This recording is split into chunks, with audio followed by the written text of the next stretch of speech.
Luo Yuzu muncul, sebuah taruhan besar. Ketika melihat wanita ini, Li Longlin pun terkejut. Meskipun Su Fengling juga cantik, kecantikannya lebih didominasi oleh aura gagah dan berwibawa. Namun, wanita di hadapannya ini adalah kebalikan dari Su Fengling. Dengan mengenakan gaun panjang, wajahnya terlihat klasik dan menawan, tubuhnya ramping dengan lekuk sempurna, memancarkan pesona wanita dewasa yang begitu memikat. "Siapa dia?" ucap Li Longlin tertegun. "Begitu cantik dan menawan. Apakah dia kakak Su Fengling?" Tapi itu tidak mungkin. Bukankah Su Fengling adalah darah terakhir keluarga Su? Nyonya Su tersenyum dan menjelaskan, "Yang mulia Pangeran ke-9 mungkin belum tahu. Dia adalah kakak iparmu, Luo Yuzu.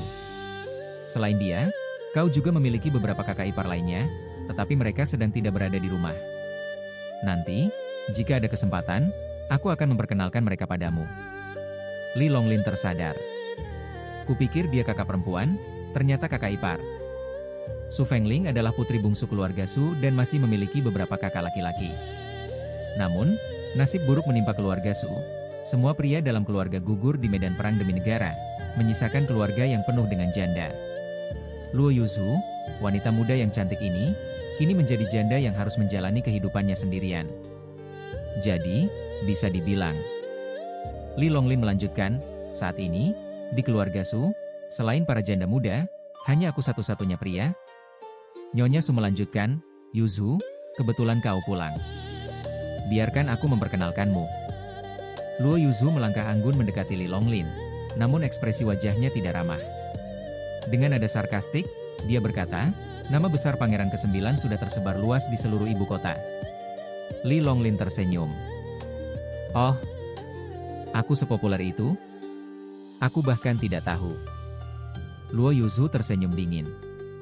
"Sayangnya, itu adalah nama buruk. Apakah kau ingin mendengarnya? Aku bisa menceritakan semua skandalmu tanpa henti selama 3 hari 3 malam." Li Longlin merasa canggung. "Tidak perlu." Nyonya Su segera mencoba mencairkan suasana dan menjelaskan, "Yuzu berasal dari keluarga Luo, seorang konglomerat dari Jiangnan. Dia sangat cerdas dan berbakat dalam bisnis. Saat ini, seluruh usaha keluarga Su dikelola olehnya." Li Longlin akhirnya mengerti. Jadi dia pengelola keuangan keluarga. Aku harus menjaga hubungan baik dengannya. Namun, Luo Yuzu tampaknya memiliki prasangka buruk terhadapnya. Sepertinya akan sulit menaklukkannya. Su Fengling yang sangat akrab dengan Luo Yuzu segera menggandeng tangannya dan bertanya dengan heran, "Kakak ipar, kenapa kau tadi mengatakan bahwa Pangeran ke-9 belum tentu merupakan penyelamat keluarga Su?" Nyonya Su juga mengangguk. "Benar, Yuzu. Kenapa kau berkata demikian? Pangeran ke-9 telah memohon kepada Kaisar untuk membangun kembali pasukan Su. Sekarang, dekret kekaisaran sudah dikeluarkan. Mana mungkin itu palsu?" Luo Yuzu tidak langsung menjawab. Matanya yang jernih menatap tajam ke arah Li Longlin. Senyumannya sedingin es. "Aku tidak tahu mantra apa yang kau gunakan untuk membius nenek dan adik kecilku sampai mereka percaya padamu sepenuhnya. Tapi menipu orang tua dan anak kecil, apa hebatnya itu? Kau tidak akan bisa menipuku." Dihina habis-habisan, Li Longlin merasa tidak tahan lagi. Kesannya terhadap Luo Yuzu langsung menghilang, dan dia pun mengejek balik, "Kakak ipar, jangan asal menuduh. Sebaiknya kau jelaskan dengan jelas. Apa maksudmu? Apakah kau ingin mengatakan bahwa dekret kekaisaran itu palsu?" Li Longlin bertanya. "Meragukan perintah kaisar adalah kejahatan besar. Hati-hati dengan kepalamu." Nyonya Su langsung panik dan buru-buru memperingatkan, "Benar, Yuzu. Hati-hati dengan ucapanmu." Luo Yuzu menghela napas dan berkata, "Nenek, dekret kaisar tentu saja asli. Tapi, hal yang paling penting dalam membangun kembali pasukan Su adalah apa? Uang. Tanpa uang, bagaimana kita bisa merekrut tentara dan membeli perbekalan?" Dia melanjutkan, "Dalam dekret kaisar, apakah disebutkan berapa banyak dana yang akan dialokasikan untuk membangun kembali pasukan Su?" Nyonya Su dan Su Fengling langsung terdiam membisu. "Benar sekali," seru Luo Yuzu. "Dalam dekret kaisar, memang hanya disebutkan tentang pembangunan kembali pasukan Su. Namun, bagaimana cara membangunnya? Berapa banyak dana yang akan dialokasikan? Tidak ada satu kata pun yang menyebutkannya." Seorang ibu rumah tangga yang hebat pun tidak bisa memasak tanpa beras. Luo Yuzhu menambahkan, tanpa uang, bahkan seorang dewa pun tidak akan bisa berbuat apa-apa.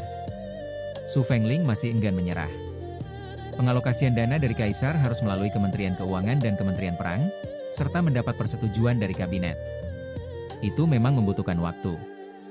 Kita harus bersabar dan percaya bahwa Kaisar akan segera mengirimkan dana tersebut. Luo Yuzhu menggelengkan kepalanya. Adik kecil, kau tidak mengerti. Saat ini, keuangan istana sangat defisit, pemasukan jauh lebih kecil dari pengeluaran. Bahkan gaji 10.000 pasukan pengawal kekaisaran dan para prajurit di perbatasan pun sudah tertunda selama beberapa bulan. Dari mana Kaisar bisa mendapatkan uang untuk memberikan dana kepada Pangeran ke-9 guna membangun kembali pasukan Su? Su Fengling tertegun. Lalu, mengapa Kaisar mengeluarkan dekret? Luo Yuzhu melirik Li Longlin dan berkata dengan dingin, aku khawatir ini adalah siasat Pangeran ke-9 dan Kaisar. Mereka sengaja menggunakan taktik menunda-nunda untuk menahan kita, sementara diam-diam mereka berunding dengan suku barbar dari utara, mungkin untuk menyerahkan wilayah dan membayar ganti rugi. Tut! Nyonya Su tak sanggup menahan diri dan jatuh terduduk di tanah. Wajahnya penuh keputusasaan. Jika memang begitu, maka keluarga Su tidak akan bisa membangun pasukan, tidak bisa membalas budi pada negara, dan bahkan membalas dendam pun menjadi mustahil. Srek! Su Fengling yang berwatak meledak-ledak langsung mengangkat tombak peraknya dan mengarahkannya ke tenggorokan Li Longlin. Bagus! Aku sudah menduga bahwa kau, bajingan licik, pasti punya niat jahat. Kali ini, Nyonya Su tidak menghentikannya. Jika memang benar bahwa Li Longlin bersekongkol dengan Kaisar untuk mengkhianati kepentingan dinasti Daxia dan menipu keluarga Su dengan cara ini, maka kematiannya tidak perlu disesali. Namun, Li Longlin hanya menatap Luo Yuzhu dengan dalam. Wanita ini bukan hanya cantik, tetapi juga sangat pintar, pikirnya. Siasatnya telah menipu seluruh pejabat istana, tetapi justru Luo Yuzhu, seorang outsider, mampu melihat semuanya dengan sekali pandang. Tidak heran dia berasal dari keluarga kaya raya Jiangnan. Pemikirannya tajam dan cerdas. Ini benar-benar lawan yang tidak bisa diremehkan. Di bawah ancaman kematian, Li Longlin tetap tersenyum. Kakak ipar, dugaanmu itu sungguh tak masuk akal. Jika kau tidak percaya padaku, setidaknya kau percaya pada Kaisar, bukan?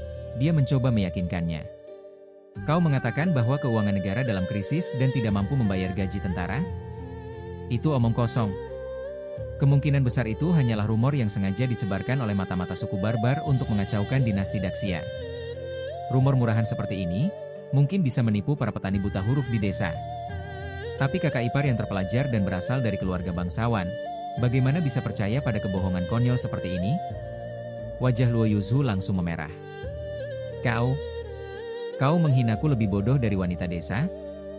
Li Longlin berkedip dengan santai. Kakak ipar, kalau kau tidak percaya, berani tidak bertaruh denganku? Luo Yuzhu tertegun. Bertaruh? Taruhan seperti apa? Li Longlin menatapnya dengan penuh percaya diri. Mari kita bertaruh. Dalam waktu 3 hari, Ayahanda Kaisar tidak hanya akan mengumpulkan 1 juta tael perak sebagai dana militer, tetapi juga akan memberikan tambahan 200.000 tael untuk guna membangun kembali pasukan Su. Jika aku kalah, kepalaku akan kuserahkan padamu. Namun, jika aku menang. Tatapan panas Li Longlin membuat tubuh Luo Yuzhu merinding, bulu kuduknya berdiri. Dia bahkan menggigil sedikit dan bertanya dengan suara gemetar, Kau ingin apa? Jangan bilang kau ingin kepalaku juga? Li Longlin mengangkat bahunya.